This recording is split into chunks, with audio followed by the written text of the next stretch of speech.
Tarih okumalarımız, sömürgecilerin yağma ve talanlarının dünyayı yaşanmaz hale getirdiğini göstermektedir. Uluslararası anlaşmalar ve insan haklarına dair bildirgeler, güçlülerin zayıfları ezmesinin önüne geçememiştir.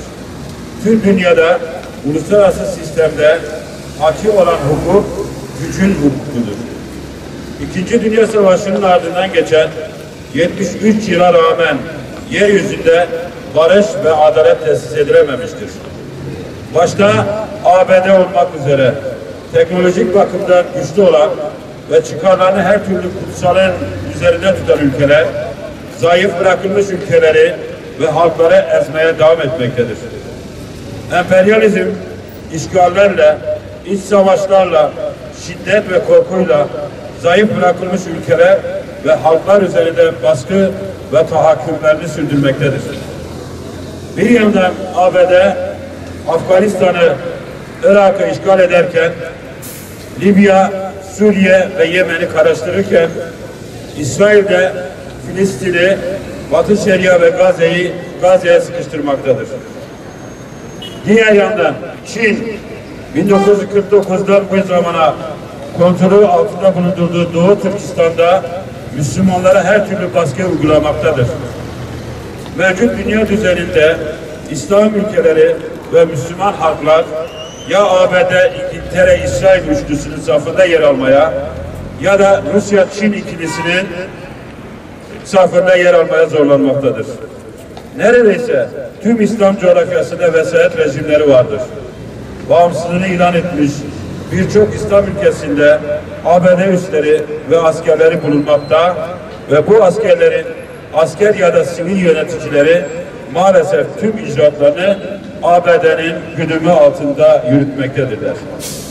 Görünürde bağımsız İslam ülkeleri ne yazık ki gerçekte ekonomik, teknolojik ve askeri alanlarda küresel güçlere bağımlıdırlar. İslam ülkelerinin küresel güçlere bağımlı oluşları ya da küresel güçler arasında denge politikaları izlemek zorunda kalışları, haksızlıklar karşısında ya göstermelik tepki vermelerine ya da susmalarına yol açmaktadır. Orta Afrika Cumhuriyeti'nden Arakan'a İslam ülkeleri ve Müslüman halklar küresel güçlerin zemin hazırladığı sıkıntılarla boğuşmaktadırlar. 70 yıldır Çin'in kontrolü altında bulunan ve Türkiye'nin 2,5 katı büyüklükte yüz ölçümüne sahip olan Doğu Türkistan'da da Müslümanların durumu diğer coğrafyadakiler gibi işler acısıdır. Çin yönetiminin küresel güç oluşu ve boşluk bırakmayan bir diplomasi yürütmesi, Doğu Türkistan'la ilgili sağlıklı bilgi akışını ve oradaki Müslümanlarla iletişimin önüne geçmektedir. Hangi renkten, hangi dilden ve hangi inançtan olursa olsun bir topluluğun temel haklardan mahrum bırakılarak sistematik baskılarla asimile edilmeye çalışılması kabul edilemez. Doğu Türkistan'da yaşayan kardeşlerimizin birçok temel haktan mahrum bırakıldığına, inanç ve düşünce özgürlüklerinin kısıtlandığına, toplama kaplarında tecrit edilmiş bir yaşama zorlandığında, psikolojik ve fiziksel işkencelere maruz kaldıklarına dair haberler canımızı sıkmaktadır ve yakmaktadır. Çin'in bu baskılara gerekçe olarak tüm bir Müslüman Doğu Türkistan halkını şiddetle ilişkilendirmesi de kabul edilemez. Tam tersine insanların temel hak ve özgürlük talepleri karşısında Çin yönetiminin baskı ve tahakküm uygulaması bir şiddettir.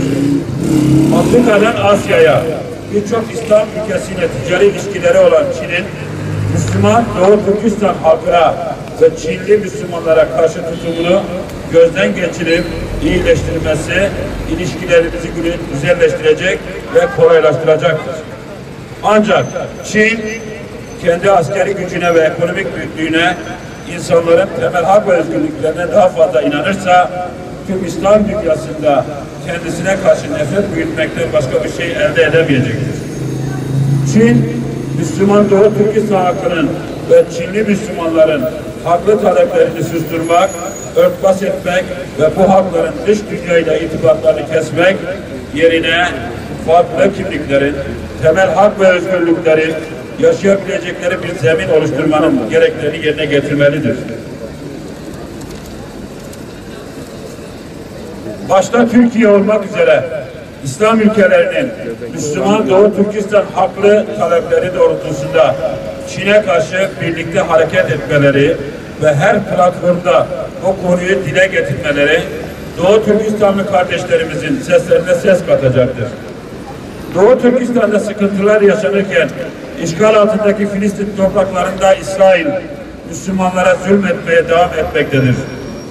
Suriye'de ve Yemen'de derenin kuşu, derenin taşıyla vurulmaktadır. İslam coğrafyasındaki parçalanmışlık mutlaka giderilmelidir. Irkçılık ve mezhepçilik yapılarak bir yol alınamayacağı ortadadır.